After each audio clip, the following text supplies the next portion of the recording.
Happy Update Wednesday everyone. Normally, the release of a new Payday 2 update spurs me into action as I rush to test out the new content, try out different builds, and generally aim to break the game, all with the goal of releasing my update review and informing you guys on whether it's a meta breaker or a downright stinker. But this time, I've decided to change things up. You see, Update 228 is huge.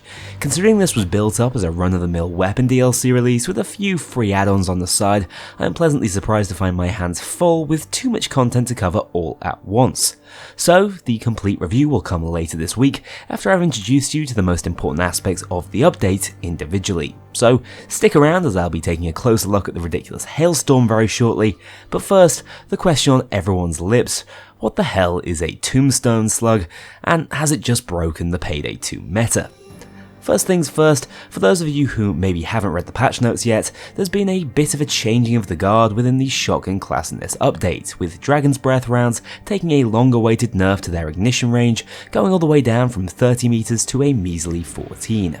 Obviously, coupled with the Grim 12 gauge, DB was the poster child of the no-brain, no-aim playstyle that I love to champion from time to time. However, in its place steps up a brand new ammo type, the Tombstone Slugs.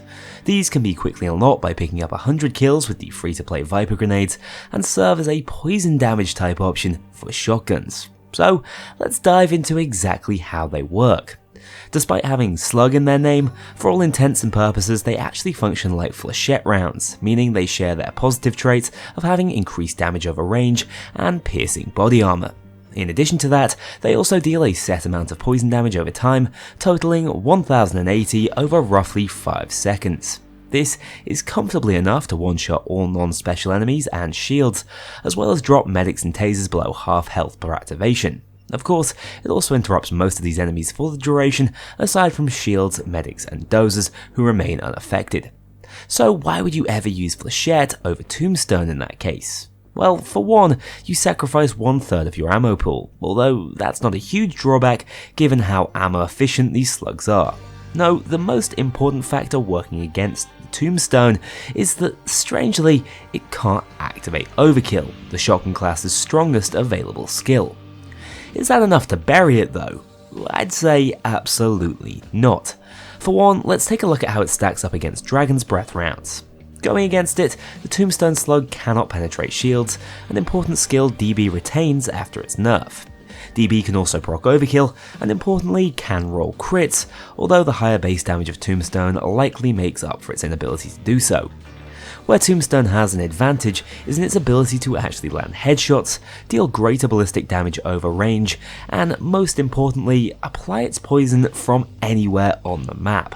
Even prior to its nerf, Dragon's Breath had its limitations. Tombstone, on the other hand, is downright ridiculous in that it can activate poison damage from absolutely any distance, which is why I think it's going to step up and take DB's place in the meta as the best fodder killer in the game with its ludicrous ammo economy, in turn shifting DB aside to predominantly be used in more niche builds that still want to activate Overkill on a secondary.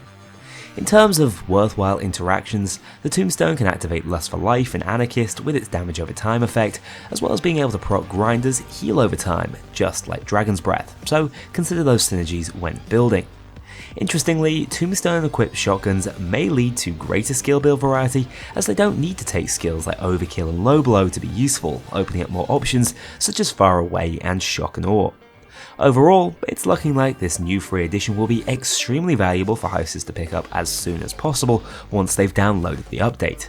I've been running it with the ISMA so far and unsurprisingly found a great deal of success.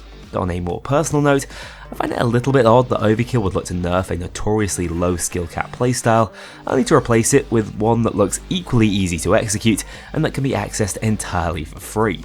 The balance is always a mystery to me, but even so, I've been seriously enjoying this update thus far. Oh, and as for Dragon's Breath rounds, they are by no means dead. They won't be quite as free to use anymore, but 14 meters is still a decent range, and I do reckon that the shield piercing factor will retain their relevance even if Tombstone Slugs become the dominant force I expect them to be. I don't think we'll realise just how OP they were until we see that they're still fine even after all the changes. With all that said, if I missed out on any new mechanics in this video, do let me know in the comments below. Stay tuned, I'll be hailing the new meta weapon in another Update 228 video later this week, so hopefully I'll see you all there. A huge thank you to my dedicated Patreon backers. If you want to join this crew in going infamous, check out the link below and pledge as little as $2 to see your name in the credits, or get 24-hour early access to future videos and vote on upcoming content. Take care, I'll see you all soon.